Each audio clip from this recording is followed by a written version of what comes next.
శ్రీ కాశీ విశ్వనాథాయ నమశివాయ. శ్రీ కాశీ కేదారనాథాయ నమశివాయ. కాశీక్షేత్రంలో కేదారఖండం ఒక ప్రత్యేకమైనది. దాని వైశిష్ట్యం కాశీఖండంలోనూ ఇతర పురాణాలు కూడా చెప్పబడుతున్నది. అలాంటి కేదారఖండంలో సోనార్పుర ప్రాంతంలో బ్రహ్మస్వ భవనం అనే దాన్ని ఏర్పాటు చేశారు. అది మహాత్ములు మహనీయులు అయిన శ్రీ బ్రహ్మానంద తీర్థ స్వామి వారి యొక్క సంకల్పంతో ఏర్పాటైనది.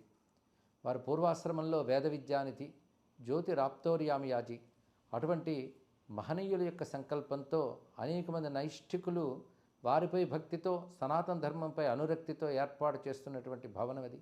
ఇప్పటికి నిర్మాణమే జరుగుతున్నది, కానీ దాన్ని విస్తృతపరుస్తూ 5 అంతస్తుల భవనంగా ఏర్పాటు చేస్తున్నారు. ముఖ్యంగా కాశీలో సదాచారంతో అక్కడ ఉంటూ మడితో భోజనం చేసే సంకల్పం ఎవరికుందో వారికి ఆ సదాచారానికి లోటు లేకుండా మడి మొదలైన శుచి శుభ్రత మొదలైన వాటికి ఎటువంటి అవాంతరము రాకుండా సాధనకు అనుకూలంగా ఉండేటట్లుగా అటువంటి వారి కోసం ఏర్పాటు చేసిన భవనం ఈ బ్రహ్మస్వ భవనం.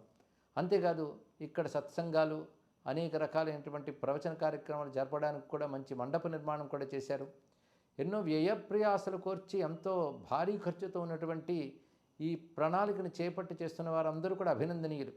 అయితే సదాచారంపై గౌరవం, కాశీక్షేత్రంపై విశ్వాసం, శ్రద్ధ ఉన్నటువంటి వారు, సనాతన ధర్మంపై అనురక్తి ఉన్నవారు కూడా ఈ నిర్మాణంలో వారి వంతు సహకారం అందించాలని ఆ నిర్మాణం చేస్తున్నటువంటి ట్రస్ట్ వారు కోరుకుంటున్నారు. బ్రహ్మస్వభవనం ట్రస్ట్ వారు నిరపేక్షంగా నిస్వార్థంగా కేవలం భక్తితో గురువాజ్ఞతో చేస్తున్న ఈ కార్యక్రమంలో ఎవరి వంతుగా వారు చేయగలిగింది వారు చేసి ఈ భవన నిర్మాణానికి దోహదపడితే వారు ధన్యులవుతారు. ఎందుకంటే కాశీలో ఒక వాసం ఏర్పాటు చేయడం అన్నా, కాశీలో అన్నదాన సదుపాయం ఏర్పాటు చేయడం అన్నా అది ఎన్నో యజ్ఞములతో సమానం.